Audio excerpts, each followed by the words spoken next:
Pedro y Perico, autora Julia Asensi. 8 años hacía que el príncipe Pedro había contraído matrimonio con la princesa Rosalía, la mujer más buena y más hermosa de su época, sin que Dios hubiese bendecido su unión, dándoles un hijo. Los sobrinos, presuntos herederos de aquellos vastos dominios, se regocijaban interiormente al pensar que uno de ellos sería el sucesor de sus inmensas riquezas y podría disponer un día de sus pueblos y de sus vasallos.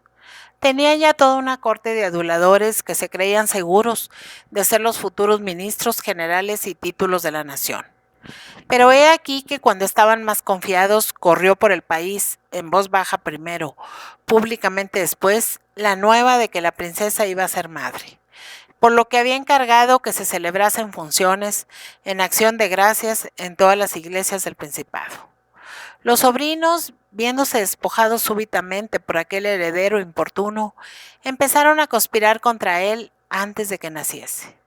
Le haremos incapaz de reinar, dijeron. Será un imbécil. La adulación matará el germen de todo lo bueno y cuando falte su padre, le derribaremos sin dificultad del trono. Para eso, aconsejaron otros, le apartaremos de sus padres, dándole preceptores sin ilustración primero y malos consejeros después. Estas palabras fueron repetidas a la princesa por un fiel servidor que las escuchó casualmente, llenando de dolor y de terrores el alma de la bondadosa Rosalía. Se prepararon grandes fiestas para cuando se verificase el nacimiento. Bailes, iluminaciones, banquetes y conciertos en diferentes puntos de la capital para que pudiesen disfrutarla todas las clases sociales. También se destinó una gran cantidad a obras benéficas. Una de ellas consistía en acoger en el palacio a los niños que nacieran cuando el heredero del principado. Los varones para que fuesen sus pajes después y las hembras para educarlas en un colegio que fundaría la princesa.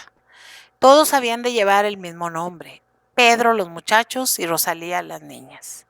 Al fin, el 1 de marzo, la princesa dio a luz un hermoso niño que fue presentado a la corte. Y el mismo día nacieron solamente 6 niñas y un niño, hijos casi todos de humildes trabajadores del Principado. Las niñas con sus madres fueron instaladas en la planta baja del palacio. En cuanto al niño, tuvo la desgracia de quedar huérfano a poco de nacer y se le tomó una nodriza.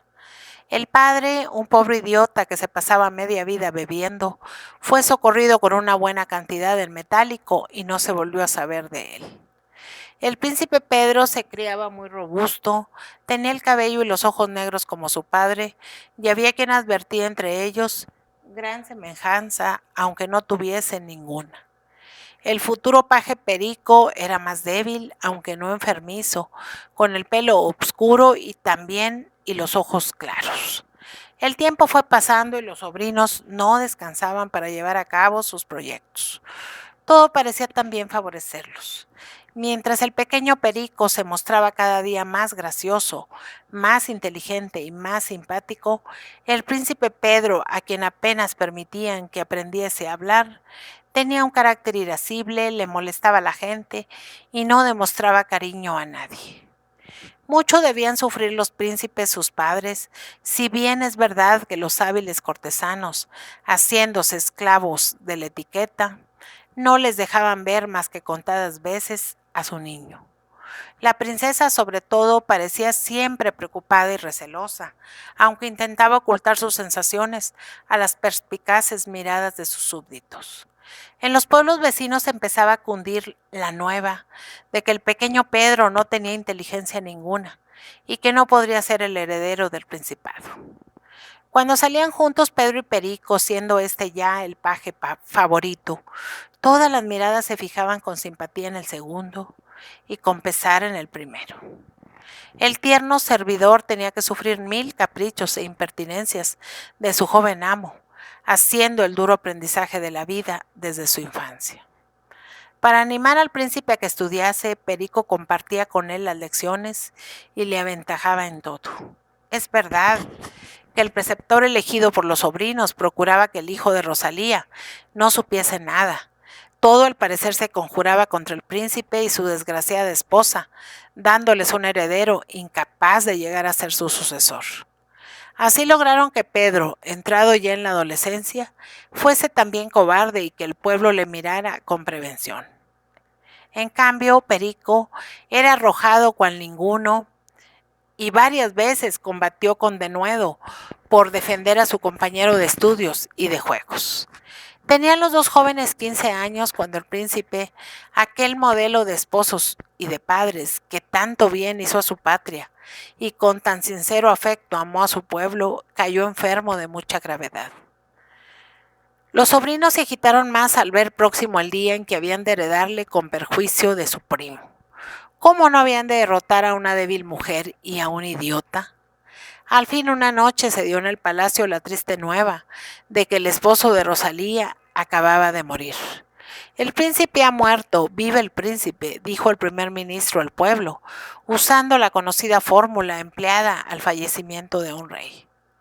Durante 9 días nadie vio a la princesa ni a su hijo. Después de los funerales se juzgó indispensable proclamar heredero al joven príncipe, lo que disgustaba a los nobles, a la clase media y al pueblo. Todos debían tener representantes en el palacio para asistir a la ceremonia, y veían con temor el instante en que fuera su señor, aquel ser tan mal dotado por la naturaleza. El gran salón representaba un aspecto brillante. Las damas vestían de gala, los caballeros de uniforme, y la viuda había suprimido su luto para aquel acto solemne. A su lado se hallaban Pedro y Perico, ambos con lujosos trajes de terciopelo bordados de oro. La princesa recibió varias comisiones, y al ir estas a doblar la rodilla ante el nuevo señor, Rosalía, muy pálida y muy conmovida, pronunció estas palabras: Deteneos y no prestéis acatamiento a quien no lo debe tener. Nobles de esta tierra, bravos guerreros, pueblo amado, el heredero de mi buen esposo no es el que suponéis. Mi hijo es el que creíais que era el paje, y el paje es el que juzgabas príncipe. Entonces, en breves y persuasivas frases, les contó lo ocurrido al nacimiento de su niño, cómo habían resuelto envolver en la sombra su inteligencia, hacerle odioso a sus súbditos fieles, y cómo también al conocer los inicuos planes de los sobrinos de su esposo, había ella tenido la luminosa idea de sustituir al día siguiente del nacimiento al hijo adorado por el desvalido huérfano. Los niños tan pequeños se parecen todos. ¿Quién había de advertir aquel singular cambio? El príncipe que os doy, prosiguió Rosalía, será bueno, valiente y generoso. Acostumbrado a obedecer, se mostrará compasivo con sus servidores.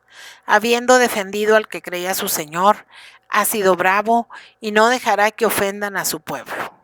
No habiendo poseído fortuna, será modesto y no pedirá impuestos a nadie. ¡Viva el príncipe Pedro!, exclamaron muchos, y hubo hombre que gritó: ¡Viva Perico! Los dos jóvenes estaban asombrados. Pedro veía que perdía su poder. En cuanto al antiguo paje, se explicaba entonces varias cosas que antes habían sido incomprensibles para él. Recordaba que algunas noches se había despertado al recibir los amorosos besos de una mujer cuya semejanza con Rosalía era notable, que apenas abría sus ojos huía la hermosa visión, que otras veces era un hombre igual al príncipe Pedro el que se acercaba a su cama, y que los más ilustres señores vigilaban su cuarto y velaban su sueño. Él amaba a los príncipes como a sus padres, y le parecía que había nacido para realizar grandes empresas. Su porvenir como paje era poco halagüeño. Los sobrinos del difunto príncipe trataron de negar el hecho, pero Rosalía añadió: todos los que asistéis a la presentación de mi hijo cuando nació, recordaréis, porque así intencionalmente lo hizo constar nuestro fiel primer ministro, que el niño tenía una señal en el brazo derecho. Mirad los brazos de Pedro y de Perico y veréis cuál es nuestro legítimo heredero. Hecha la prueba, se vio en efecto que la señal, bastante distinta, estaba en el brazo del antiguo paje. Entonces éste se acercó a la princesa, prodigándose madre e hijo las caricias más tiernas. El adolescente fue proclamado príncipe y sus primos, que el pueblo quiso desterrar, no tuvieron más remedio al ser perdonados que someterse a él y a su madre. Pedro obtuvo una brillante posición, más en armonía con sus gustos e inteligencia, y fue siempre el mejor amigo de Perico el paje, al que nunca se acostumbró a mirar como a su príncipe y al que llamó con la familiaridad de otros tiempos. Fue un digno descendiente de Pedro y de Rosalía, y nunca se vio señor más querido y más respetado.